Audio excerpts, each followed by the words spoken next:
That's lovely. So this is the InSight table, and we've retrofitted it for a Sweet 16. Here we've got the sensors. So there's one each side of the needle. That's brilliant.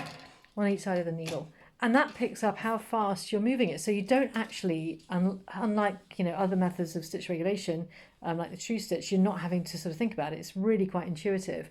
And on the touch screen here, we've got our settings of actually 8 stitches per inch and cruise of 18%. So that's this has been Liz playing around with the Lumiere paints, and there we go. That is her very first stitching on her new Sweet 16 with the InSight table. Okay, Liz, so overall, tell me what you think about the InSight table. I'm absolutely delighted with this machine. It just, straight away, it just felt really comfortable to use. Much better than using the True Stitch, I think. Yeah. And highly recommend it to anyone who's thinking of upgrading. Fantastic. Well, we're delighted, Liz, and we really look forward to seeing your projects and some of those Helen Garden projects coming off this machine. Thank you. Thank you.